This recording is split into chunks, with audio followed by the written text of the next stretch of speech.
Hi, I'm going to try and do better about making sure you know which video you're on every day.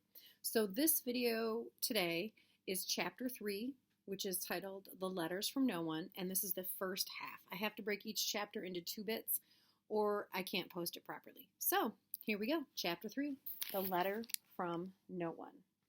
Here's the picture. The escape of the Brazilian boa constrictor earned Harry his longest ever punishment.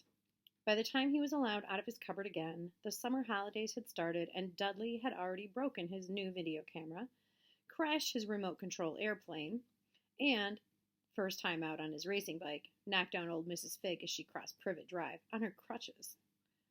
Harry was glad school was over, but there was no escaping Dudley's gang, who visited the house every single day. Piers, Dennis, Malcolm, and Gordon were all big and stupid. But as Dudley was the biggest and stupidest of the lot, he was their leader. The rest of them were all quite happy to join in Dudley's favorite sport, Harry hunting. This was why Harry spent as much time as possible out of the house wandering around and thinking about the end of the holidays, where he could see a tiny ray of hope.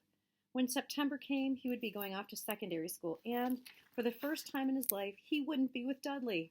Dudley had been accepted to Uncle Vernon's old private school, Smeltings. Piers Polkus was going there too. Harry, on the other hand, was going to Stonewall High, the local public school. Dudley thought this was very funny. "They stuff people's heads down the toilet the first day at Stonewall," he told Harry. "Want to come upstairs and practice?" "No thanks," said Harry. "The poor toilets never had anything as horrible as your head down it. It might get sick." Then he ran before Dudley could work out what he'd said. One day in July, Aunt Petunia took Dudley to London to buy his Smeltings uniform, leaving Harry at Mrs. Fig's. Mrs. Fig wasn't as bad as usual. It turned out she'd broken her leg tripping over one of her cats, and she didn't seem quite as fond of them as before. She let Harry watch television and gave him a bit of chocolate cake that tasted as though she'd had it for several years. That evening, Dudley paraded around the room for his family in his brand new uniform. Smeltings boys wore maroon tailcoats, orange knickerbockers, and flat straw hats called boaters. They also carried knobbly sticks used for hitting each other while the teachers weren't looking. This was supposed to be good training for later life. As he looked at Dudley in his new knickerbockers, Uncle Vernon said gruffly that it was the proudest moment of his life. Aunt Petunia burst into tears and said she couldn't believe it was her Uncle Duddykins. He looked so handsome and grown up. Harry didn't trust himself to speak. He thought 2 of his ribs might already have cracked from trying not to laugh. There was a horrible smell in the kitchen the next morning when Harry went in for breakfast. It seemed to be coming from a large metal tub in the sink. He went to have a look. The tub was full of what looked like dirty rags swimming in gray water. "What's this?" he asked Aunt Petunia. Her lips tightened, as they always did if he dared to ask a question. "Your new school uniform," she said. Harry looked in the bowl again. "Oh," he said, "I didn't realize it had to be so wet." "Don't be stupid," snapped Aunt Petunia. "I'm dyeing some of Dudley's old things gray for you. It'll look just like everyone else's when I've finished." Harry seriously doubted this, but thought it best not to argue. He sat down at the table and tried not to think about how he was going to look on his first day at Stonewall High, like he was wearing bits of old elephant skin, probably. Dudley and Uncle Vernon came in, both with wrinkled noses because of the smell from Harry's new uniform. Uncle Vernon opened his newspaper as usual, and Dudley banged a smelting stick, which he carried everywhere, on the table. They heard the click of the mail slot and the flap of letters on the doormat. "Get the mail, Dudley," said Uncle Vernon from behind his papers. "Make Harry get it." "Get the mail, Harry." "Make Dudley get it." Poke him with your smelting stick, Dudley." Harry dodged the smelting stick and went to get the mail. 3 things lay on the doormat. A postcard from Uncle Vernon's sister Marge, who was vacationing on the Isle of Wight, a brown envelope that looked like a bill, and a letter for Harry? Harry picked it up and stared at it, his heart twanging like a giant elastic band. No one ever in his whole life had written to him. Who would? He had no friends, no other relatives. He didn't belong to the library, so he never even got rude notes asking for their books back. Yet here it was, a letter addressed so plainly there could be no mistake. Mr. H. Potter, The Cupboard Under the Stairs, 4 Privet Drive, Little Wayne, Surrey. The envelope was thick and heavy, made of yellowish parchment, and the address was written in emerald green ink. There was no stamp. Turning the envelope over, his hand trembling, Harry saw a purple wax seal bearing a coat of arms, a lion, an eagle, a badger, and a snake surrounding a large letter H.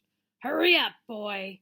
shouted Uncle Vernon from the kitchen. "What are you doing? Checking for letter bombs?" He chuckled at his own joke. Harry went to the kitchen, still staring at his letter. He handed Uncle Vernon the bill and the postcard, sat down, and slowly began to open the yellow envelope. Uncle Vernon ripped open the bill, snorted in disgust, and flipped over the postcard. "Marge is ill," he informed Aunt Petunia. "Ate a funny whelk."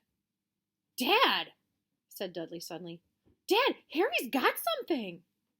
Harry was on the point of unfolding his letter, which was written in the same heavy parchment as the envelope, when it was jerked sharply out of his hand by Uncle Vernon.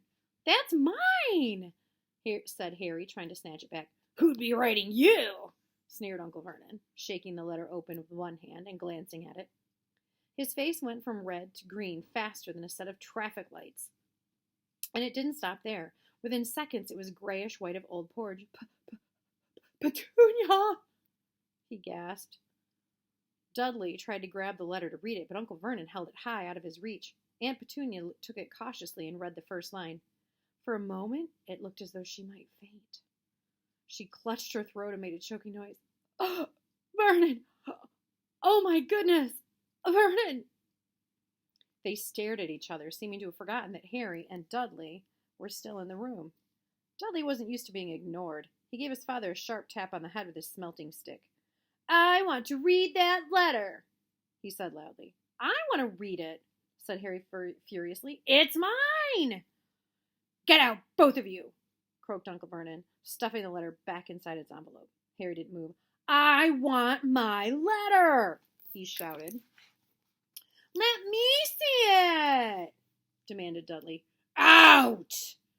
roared Uncle Vernon, and he took both Harry and Dudley by the scruffs of their neck and threw them into the hall, slamming the kitchen door behind them. Harry and Dudley promptly had a furious but silent fight over who would listen at the keyhole. Dudley won, so Harry, his glasses dangling from one ear, lay flat on his stomach to listen at the crack between the door and the floor. "Vernon," said Aunt Petunia, was saying in a quivering voice, "look at the address. How could they possibly know where he sleeps? You don't think they're watching the house?" "Watching, spying, might be following us," muttered Uncle Vernon wildly. "Well, what should we do, Vernon? Should we write back? Tell them we don't want—" Harry could see Uncle Vernon's shiny black shoes pacing up and down the kitchen. "No," he said finally, "we'll ignore it. If they don't get an answer, yeah, that's the best. We won't do anything." "But I'm not having one in the house, Petunia. Didn't we swear when we took him in we'd stamp out that dangerous nonsense?" That evening, when he got back from work, Uncle Vernon did something he'd never done before. He visited Harry in his cupboard. "Where's my letter?" said Harry the moment Uncle Vernon had squeezed through the door. "Who's writing to me?" "No one. It was addressed to you by mistake," said Uncle Vernon shortly. "I burned it." "It was not a mistake," said Harry angrily. "It had my cupboard on it." "Silence!" yelled Uncle Vernon, and a couple of spiders fell from the ceiling. He took a few deep breaths and then forced his face into a smile which looked quite painful. Yes, Harry, about this cupboard. Your aunt and I have been thinking. You're really getting a little big for it. We think it might be nice if you moved into Dudley's second bedroom." "Why?" said Harry. "Don't ask questions," snapped his uncle. "Take this stuff upstairs now." The Dursleys had 4 bedrooms, one for Uncle Vernon and Aunt Petunia, one for visitors, usually Uncle Vernon's sister Marge, and one where Dudley slept, and one where Dudley kept all of the toys and things that wouldn't fit into his first bedroom. It only took Harry one trip upstairs to move everything he owned from the cupboard to his room. He sat down on the bed and stared around him. Nearly everything in here was broken. The month-old video camera was laying on top of the small, working tank Dudley had once driven over the next-door neighbor's dog.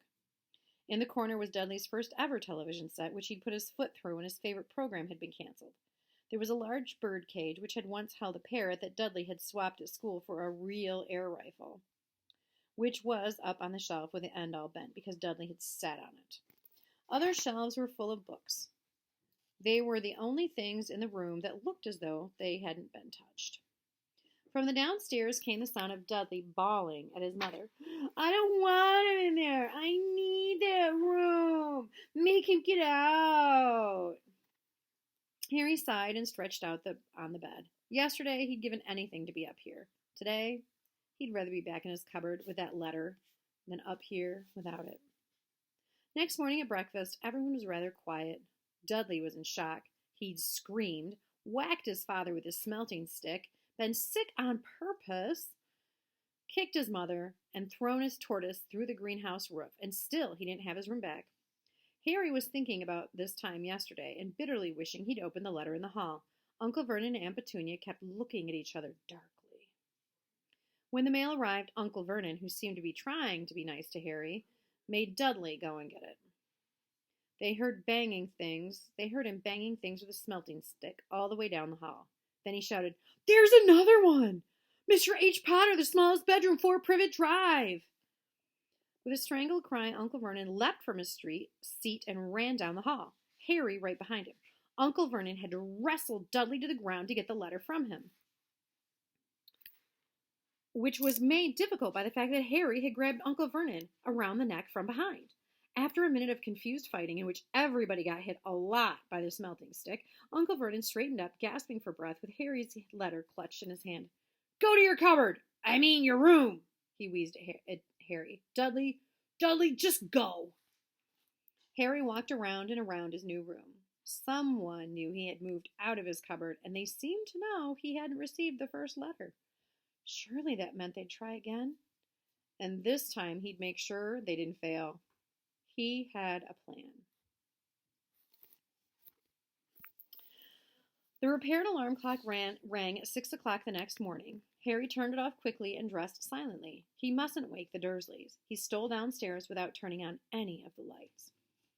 He was going to wait for the postman on the corner of Privet Drive and get the letters for number 4 first.